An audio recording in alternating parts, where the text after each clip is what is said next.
this is Category. Today I'm going to be reading The Kids' Table by Anita, Celli. Oh, Anita. Okay. If it was Anita, it should have an E. Yeah, it's an I that makes an E sound. It's that long vowel, I guess. Mm-hmm. I don't know what Casta would call it. But yeah, it's Anita, but it's spelled Anita. I don't know. So the title of the short story is what? The Kids' Table, and it's very long.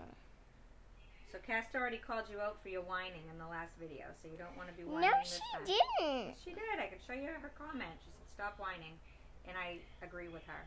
What's Anita's last name? Celli or Can you spell it? Celli. Oh, okay. Never heard of Anita Celli. Neither have I. Before you start reading The Kids' Table, any predictions on what it might be about? No. You can't think of any possibility. Okay. Begin. Okay. Do you want me to read the caption first, or like the... Whatever you think is important to read is what you should read. Anita Celli was written for highlights. In this short story, a boy didn't want to sit at the kids' table for Thanksgiving. As the reader takes notes on James feels grown up. Okay. James was exhausted. 22 people, including 7 kids under age 6, were crowded into his family's house for Thanksgiving. Wow. How does he find all those 5-year-olds? Wow. All those under 6-year-olds? That's crazy. 7 of them are under 6. That's a lot of little kids. Well, that's what our family celebrations were like when you and Sydney and Barrett and Hayden were all little, and then Damien and Aubrey. Yeah, it's kind of what it was like. It was like a toddler party. Yep. So this guy James is already exhausted, and it's just getting started. Okay. Jimmy, called a little voice. Oh no, 3-year-old Kara had found James's hiding spot behind the sofa in the basement. They weren't playing hide and seek. James was just trying to catch his breath. All day he'd been grabbed and thumped by little cousins who thought he was climbing a gym. He was a climbing gym. Okay. Kara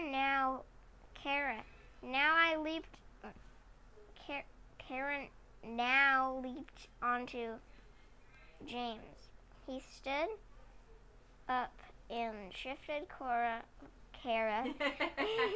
You're thinking of cousin Cora, huh? Yeah. Yeah, shifted Kara onto his back. She squealed and held up tightly to his neck, and he trudged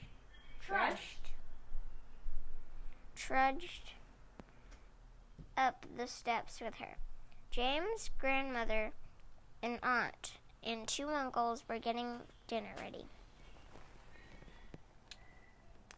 Okay, time to go. You're choking me, James gasped as he set Kara on the floor. Suddenly, Mario, yeah. Dana, You're correct. Kyle, Sean, Franny Block. Franny Block, yeah. Lisa stormed into the kitchen, shouting, "I want a piggyback too. It's not my turn." Oh, no, it's my turn. Yeah, just read the words you see. James backed up against the refrigerator and shot a pleading look toward his mother. "Okay, kiddos," said Mom, taking the hint. "Go wash your hands. It's almost time for dinner." and Jimmy needs to help me." "Aww," whined the 7 kids. Mom shooed them out. Our Aunt Brenda followed to make sure they found the bathroom. "No rest for the main attraction, huh?" Eh? Mom ruffled James's hair. James ducked. He hated being treated like a little kid. He was almost as tall as his mom. After all, Mom handed him a stack of plastic plates. "Here, take these to the kids' table." Next page. The kids' table. Oh, that's where they got the title. Right. He had forgotten that he would be eating with the babies, separate from the adults. He hoped the kids would be too hungry to bother him. As soon as they set down the last plate, the band of munchkins charged back into the room. The band of munchkins. Oh my goodness. That'd be like Asher and Chucky. Yes, right? They are like the munchkins. That's true. They're always trying to get me. That's true. But you're kind of like James, aren't you? You always play with them at lacrosse. Yep. So you do you know what it feels like. Gavin too. You know what it feels like Wait, to be the baby. Was Gavin the one who dragged my bag across the hole? It was Gavin and Chucky who did it. I think it was also it was one of Damien's friends' little brothers. Bottom line, it was all younger kids, and you were like the grown-up to them. And me and Pipey had a fort, Yep. and they just kept trying to come, Yeah. and they stole my bag, and they left all my stuff around the lacrosse field. And if I recall, I think I went over to you and I said, "No rest for you, huh? Because these kids are chasing you," and that's exactly what James's mom Me and Pipey said. were like trying to hide or something. No rest for the main attraction, eh? Mom ruffled James's hair. It's kind of like what I said to you. Mm-hmm. Okay, let's pick up. The kids' table. He'd forgotten that he would be eating with the band of munchkins. The band of munchkins charged back into the room. Fortunately, Aunt Brenda saved him. "No, it's not time to play with Jimmy. Find a chair and sit down." Well, I guess he is actually like a toy. James sighed and started looking for an empty chair. When his mom patted his shoulder, "Maybe you'd like to sit with the adults this year," She said, "I saved you a place next to Dad." I wonder how old he is. How old James is? Mm-hmm. Yeah, did we not learn that in the text yet? No. Okay.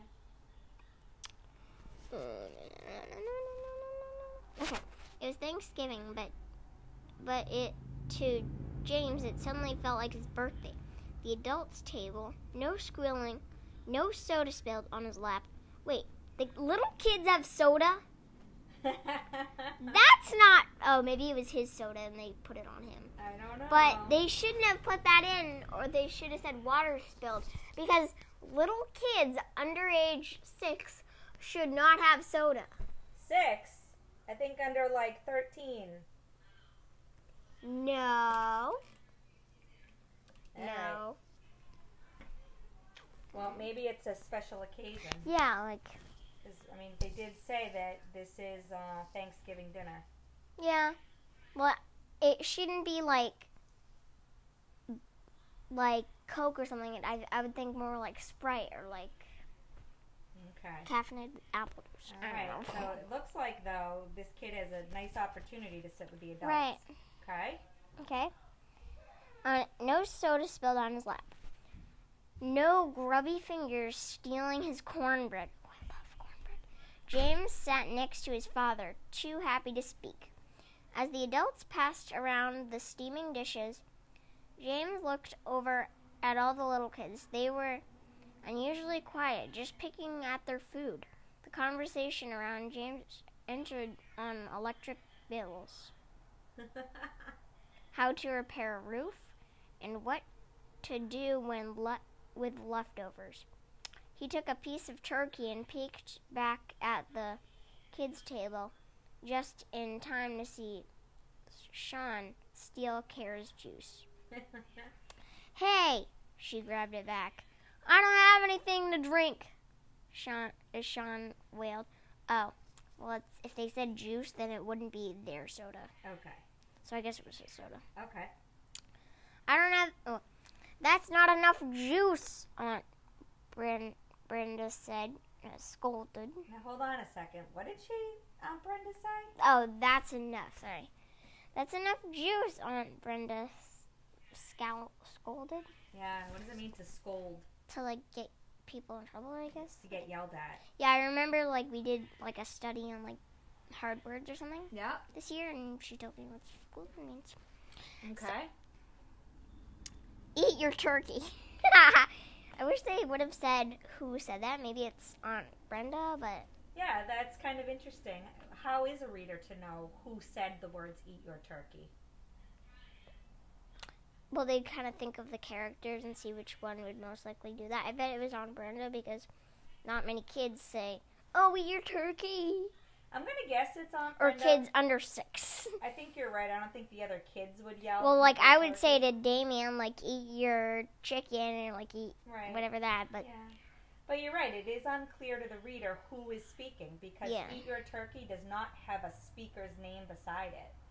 And it does have a new set of quotations. But I'm going to guess that it is Aunt Brenda who yelled, that's enough juice. Eat your turkey. Right. Right? Happy Thanksgiving. James' plate was full. He glanced at the kids, glad to be away from their silliness, and saw Sean poke Kara. Kara poked him back, and Sean started to cry. That seems like something that a little kid would do. Yeah, so while this is a fiction story, it is realistic. Before he realized what he was doing, James grabbed his plate, jumped up, and strode to the kids' table. Hey! The children looked at James, surprised and excited. Did you hear about the giant squirrel that pounded on the door this morning? James asked. They stared at him, wide-eyed. Did you hear about Did you hear about the squirrel that pounded on the door this morning? What? They stared at him wide-eyed. It was as big as a dog and demanded that we hand over Aunt Brenda's special walnut stuffing, James said. Did you give it to him? Asked Sean. All the kids hoped so. Aunt Brenda was wonderful, but her walnut stuffing, they wouldn't go near it. I don't like stuffing either. I almost got the pan to the door, but Aunt Brenda made me put it back, James said. He pulled over a chair and sat down. Ah, the children cried. That's it. So next page, remember you slide over one. I don't have a next page. Yep, we should. And I took pictures of it, and it was being a little weird. The children cried. That's it? Yeah. Oh, okay. I'm sorry. I thought there was another page there. It says 2 of 5, but... Let me double check. Oh, here it is, Summer. But one by one. Okay. But one by one, they picked up their forks and began to eat. James continued. I told them to come back later. That I was sure we'd have a lot of leftover. I can hear you, you know, Aunt Brenda called Aunt Brenda. We were saying how the squirrel, James pretended to explain, that then clamped a hand over his mouth. He winked at the kids for counting loudly. I mean, we love your stuffing, Aunt Brenda. Auntie Brenda. The children giggled and ate.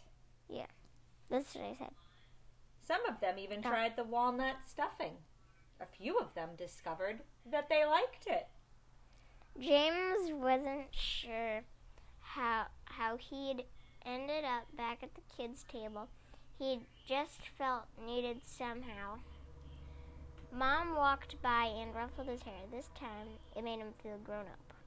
Huh. And that is the end of the story. Mm-hmm. So I'm going to repeat that last paragraph because I think it's important. James wasn't sure how he'd ended up back at the kids' table. He just felt needed somehow. Mom walked by and ruffled his hair. This time, it made him feel grown up. So that is a short story. What was the title? The kids' table. So why do you think it was called the kids' table now, Summer? Because he started at the kids' table and he worked his way up to the adults and then he came back. Okay. So before you start thinking about the beginning of the Story Mountain and the build-up of the Story Mountain, what do you think was the problem in that story? The problem? Because every story has a problem. So what was the problem in the kids' table? I think the problem that the kids were just being like crazy and stuff. The kids were being crazy? I think that could be the problem. So how did James try to solve the problem? He tried to solve it by going to a different table. Okay.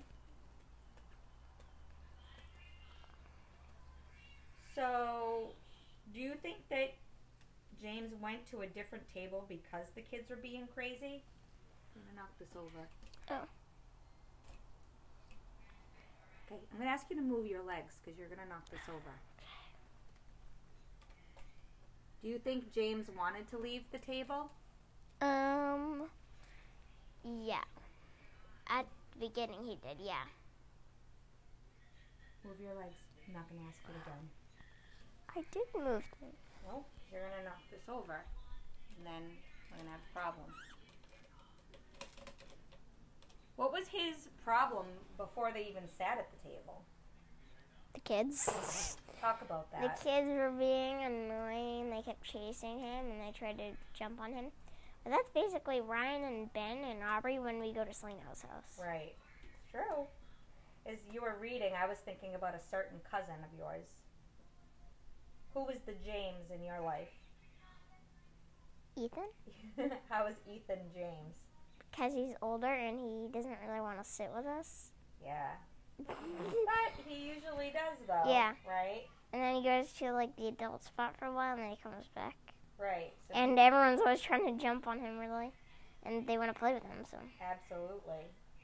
So, the problem was that the kids were driving him crazy. Mm-hmm. Which table do you think James wanted to sit at? The adults table? He wanted to sit at the adult table? In the beginning, but then when he was there, he, just got bored of it. Because, they were talking about how to repair your roof, what to do with leftovers. No one wants, a kid wouldn't really want to listen to that. Mm-hmm. So then he said, oh, hey, guys, I'm going to come play with you. And then he made up, a funny joke, kind of.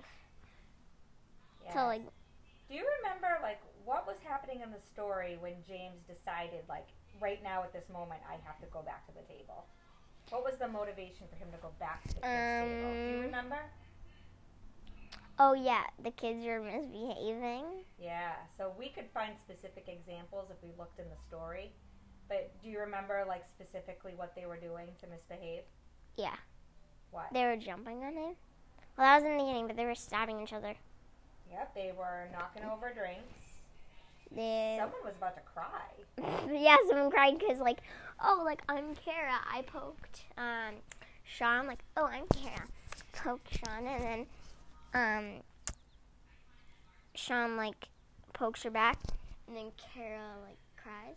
Mm-hmm. Or, Kara poked him back, and then he cried or something. So I want you to pretend you're in James's brain right now. Mm-hmm. What do you think was the biggest problem he faced at this Thanksgiving Day? The stuffing. What do you think was the biggest problem for him? Maybe, What did he have to decide?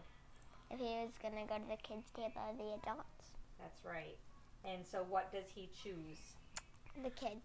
Why do you think he chose the kids? Because it's more fun. It's more fun, okay? And do you think there was another reason why James felt that he needed to be at the kids' They felt table? bad. He felt bad because none of the other adults were supervising. Yep. And you said that when that boy started crying, that's when James was like, I got to get over there. Yeah. So what could we conclude about James? That he's thoughtful. He is thoughtful. We still weren't told his age, right? But what could we maybe guess his age was? Maybe anywhere from 8 to 13. Yeah, I'm going to guess he's definitely older than you, maybe a little bit younger than Ethan. Maybe. So he finally made that decision that he was needed at that kid's table. Well, when I was 8, I was still chasing around them. Okay, well, when you were 8, it was like 10 minutes ago. No, I was 10. So, how would you say the story ends? The story ends by... Ms. Langsner asked, does the story end happily ever after? Yeah. You would say No. it does? Well, I'd say it's better than being at the adults table because that one was boring, but maybe it'd be better. It's better than before because now the kids really want him because he cared for them now, and it's still kind of bad because now he has to deal with them again, but it's better than being bored. Yeah, and that's kind of what it means to be a young adult. Sometimes you have to be the adult in the room. You don't always want to be, but you have to be. So like you being the oldest kid in our family, Yeah. sometimes we expect more of you than we do of the other kids. Mhm. Because you're the oldest of the group. Yeah. Ethan is the oldest of the group. James is the oldest of the group. So Langsner's other question was, what have people learned? So in the story, has anybody learned anything? That they don't like the stuffing. Some of them don't love the stuffing. Some do. What would you say James learned? That it's better to be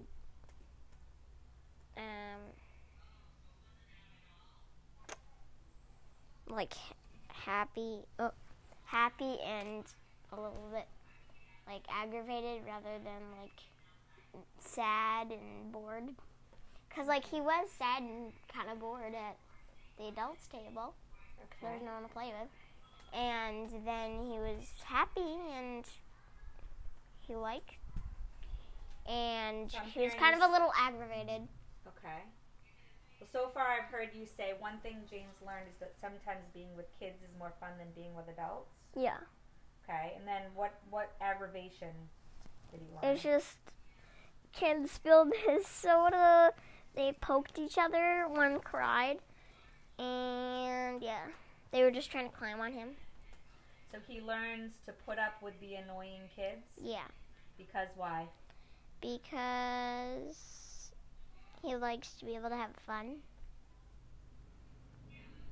And he likes the feel of being the older one, but he doesn't like being with everyone who's older. Okay. Yeah, and I think that one feeling I noticed is he liked helping them, but he also didn't want to see them cry. Right. Because I think he realizes that they're just little kids. And it's Thanksgiving. It's supposed to be fun. Right. Our Thanksgiving is bad when Nicole and Matt come over because Nicole's always yelling at people. Oh, God. It's annoying. All right. So we'll finish up this story mountain so we can turn it into Miss Castanboy. Anything else you want to say? And our Thanksgiving is also bad because Uncle Jamie and Chris hog the TV. Because they watch football. Say goodbye to Mrs. Castanboy. Goodbye, Mrs. Castanboy. Hoping you're having an awesome day. And I can't wait to see you at the Zoom tomorrow. And in the comments on Classroom, could you tell me if we're doing the math after the Zoom tomorrow? Because I'm wondering Well, remember, Daddy's taking you down to the Cape. I know. So your Zoom might be from the truck. Wait, really? What? It might. I don't know what time Daddy's leaving. But I want to have internet. On Daddy's phone you would. So it might be a Zoom from the highway. That would be kind of crazy.